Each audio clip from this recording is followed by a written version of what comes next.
एक बड़ी सी नदी के किनारे कुछ पेड़ थे जिसकी टहनियां नदी की धारा के ऊपर तक फैली थी।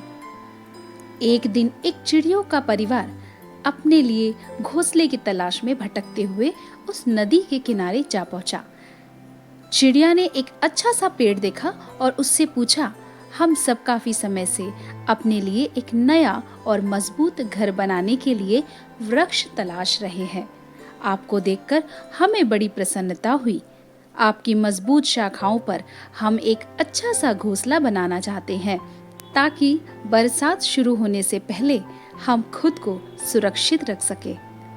क्या हमें इसकी अनुमति देंगे आप? पेड़ ने उनकी बातों को सुनकर मना कर दिया। मैं तुम्हें इसकी अनुमति नहीं दे सकता। जाओ कहीं और अपनी तलाश पूरी करो। चिड़ियों को पेड़ का इनकार करना बहुत बुरा लगा।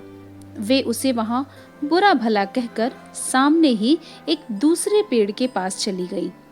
उस पेड़ से भी उन्होंने घोंसला बनाने की अनुमति मांगी।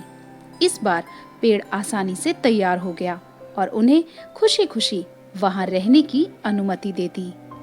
चिड़ियों ने उस पेड़ की खूब प्रशंसा की और अपना घोंसला बनाकर वहां रहने लगी।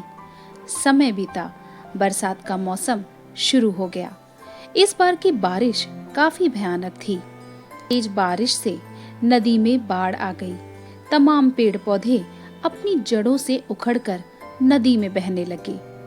पेड़ों में वह पहला वाला पेड़ भी शामिल था जिसने उस चिड़िया को अपनी शाखा पर घोंसला बनाने की अनुमति नहीं दी थी।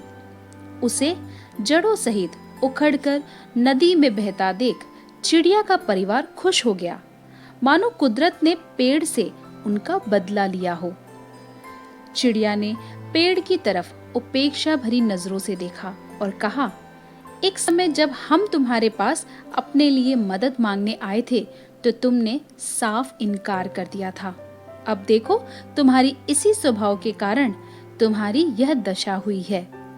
इस पर पेड़ ने मुस्कुराते हुए कहा, मैं जानता था कि मेरी उम्र हो चली है और इस बरसात के मौसम में मेरी कमजोर पड़ चुकी जड़ें टिक नहीं पाएंगी और मात्र यही कारण था कि मैंने तुम्हें इनकार कर दिया, क्योंकि मैं नहीं चाहता था कि मेरी वजह से तुम्हारे ऊपर विपत्ति आए। फिर भी तुम्हारा दिल दुखाने के लिए मुझे क्षमा करना। और ऐसा कहते कहते पेड़ पानी में बह गया। अपने व्यवहार पर पछताने के अलावा कुछ नहीं कर सकती थी।